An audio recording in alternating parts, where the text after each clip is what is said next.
I'm Leah with Mahalo Daily, and I have one question for you today. What's your cup of tea? Well, to find out more about the different varieties of tea and how it can benefit your health, we're going to go talk to the doctor himself.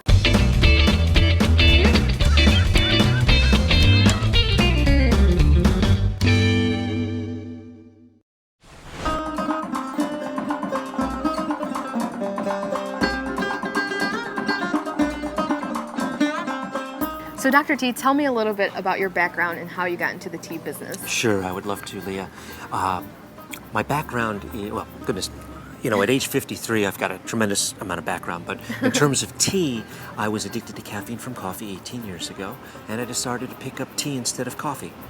And it's really quite surprising that I wasn't drinking tea because my family's been in the tea business 240 years. Wow. From Iraq, and it's kind of in my genes. And I sensed that what happened was I got involved with tea and it just took over my entire being. So here at Dr. T's, you can come in, get a custom blended tea at the tea bar. At the tea bar? And relax in this beautiful garden out here. What's the experience of coming in and drinking tea like here at the tea garden? It's second to none. Mostly because people come here either to sit at the bar as part of our Cheers bar. I mean, you saw what's happening up there. Mm-hmm. We have people in and out all day, and different times of the day there's the same people that come in, and they're in groups right now, so we have fun at the tea bar. But the majority of the people come here, grab their tea or their Chinese herbal drink, because we do Chinese herbs here also, and they come out to this beautiful garden where it's an oasis in Los Angeles, and people escape. And we have writers here all day that do their script work. We have actors that are rehearsing or preparing their lines and going over them. And it's also a very healthy place to meet somebody if you're interested in dating, because unlike a bar where you're drinking alcohol and it's dark and you're really putting on kind of a face. Right. Here, when you're drinking tea and you meet somebody, you already know that they have somewhat health conscious, right, and what a lot about them, but also that there are no airs over a pot of tea or a cup of tea. Right. Actually, tea made me a very sexy man. And this is a whole other show to talk about how you can improve your love life with drinking tea. You know it. Look at, he's living proof. Living proof. Men out there. Well, why don't we head inside of the tea bar and check out some of these wonderful teas that Absolutely. you have. Let's go on in, Leah, please.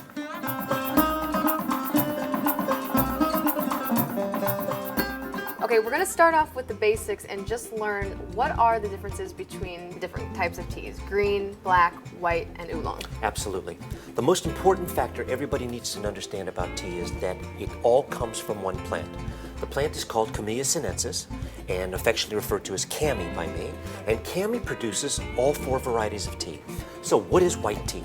White tea, very simply put, is the harvesting of the leaf and the bud being the baby leaf, cleaned and dried, nothing more. And white tea gets its name from the white how. You see this white dust, the white powder on that bud? Mm-hmm. And it's very strong. And that's how white tea gets its name, from that white dust called how, H-A-O. Okay. And that's white tea. So it's the least processed tea. Therefore, it has the least amount of caffeine, roughly 90% less than a cup of coffee. Wow. And the highest amount of antioxidants, because there's no processing involved. Green tea. Now, green tea is the oldest form of consumable tea. And this is the tea that was, after the fact, it was discovered 4,700 years ago by Emperor Shennong.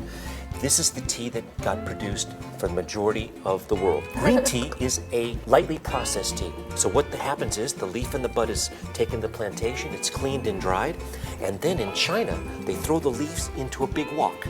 It heats it up, seals the color, seals the flavor, and you have green tea. Now, oolong tea, as you can see here, typically is a rolled leaf tea, and each one of these little balls here represents a rolled leaf. So, oolong tea is referred to as the champagne of all teas. Why? Because it not only tastes the best, and as you become a tea lover, you move to oolong, and when you go to Chinese restaurants, or restaurants that serve tea other than the Japanese, you're getting, quite honestly, mostly oolong tea, because the customers love it. Black tea. Black tea is the same as oolong, except typically they don't roll the leaf. Okay. And many times they'll chop the leaf. That's why black tea, as you can see here, is much smaller in grain. And why do they chop it up? Well, the less expensive varieties, or like the English breakfast or the Irish breakfast, is made from a blend of teas. They chop it up to speed up the oxidation. There's a misnomer in society that everything referred to as tea is tea. And I have this every day with people coming into the store. Okay. They say, Dr. T, I want a mint tea. Dr. T, I want a chamomile tea. Dr. T, I want a rooibos tea. But this is not tea. Mint, chamomile, licorice root, raspberry root, rooibos is referred to as a tisane. Tisane. Tisane. Consumed like tea, but not from cami.